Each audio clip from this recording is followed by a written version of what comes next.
Is India truly the world's largest democracy, or is it the world's largest hub of corruption masked as democracy? India, often portrayed as vibrant democracy, hides beneath this image a dark, persistent saga of corruption that has infiltrated every aspect of its governance. Since independence in 1947, India has been rocked repeatedly by massive corruption scandals, robbing billions from the common Indians and leaving the elite richer and unaccountable.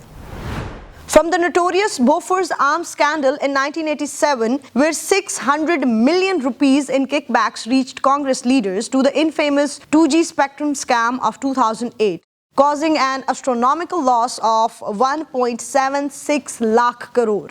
India's corruption has consistently drained national wealth.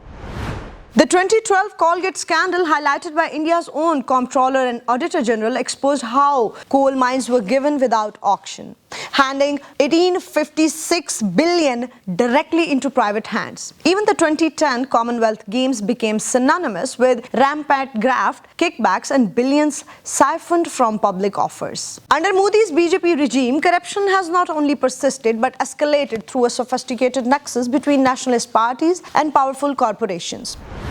Take the Adani Group, whose meteoric rise coincided suspiciously with Modi's premiership.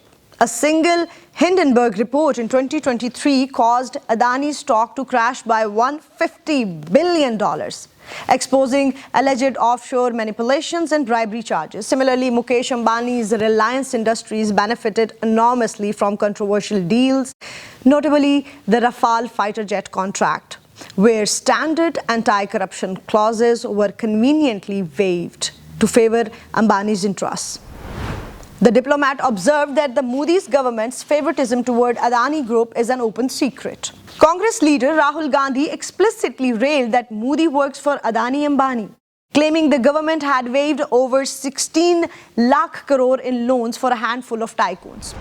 In 2017, the Modi government introduced the notorious Electoral bond scheme, allowing anonymous corporate donations. Shockingly, investigations revealed nearly all major corporate donors funneled money exclusively into BJP coffers, over 13 billion. The scheme was finally struck down by India's Supreme Court in 2024 as unconstitutional, labeling it explicitly as legalized corruption. Corruption in India isn't just financial, it's societal poison. Oxfam's 2024 report reveals India's wealth concentration has reached alarming levels, with the richest 1% controlling over half of India's wealth. Public funds intended for poverty alleviation and social welfare vanish into the deep pockets of the elite, widening the gap between the rich and millions of struggling poor. But how does India's government sustain this rampant corruption without public backlash? The answer lies in media manipulation.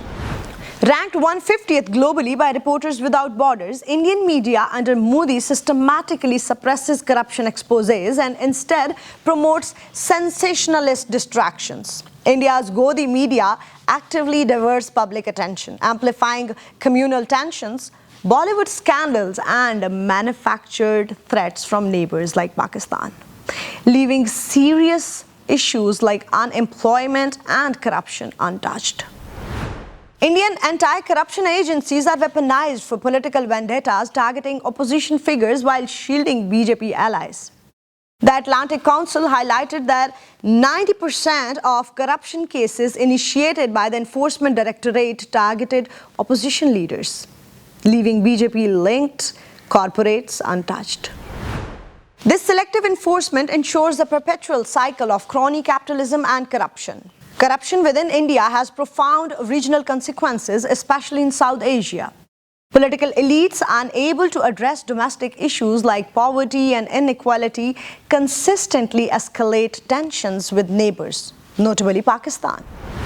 History repeatedly shows Indian governments, especially BJP regimes, resort to anti-Pakistan rhetoric to distract citizens from domestic corruption and policy failures, fueling instability across the region. Can India genuinely be a regional leader while drowning in corruption? Can South Asia achieve peace when India, its most influential player, remains crippled by systematic corruption and divisive politics? India's democracy is today held hostage not by external threats but by an internal nexus of corrupt politicians and billionaire cronies. Corruption in India isn't merely an internal issue, it's a threat to regional stability, peace and democratic values globally. The international community must ask tough questions and demand answers. Until then, the phrase "world's largest democracy" remains nothing but a hollow slogan masking deep-rooted corruption and institutional decay. This is Amara Farad Baloch and you're watching Nexus Bulletin.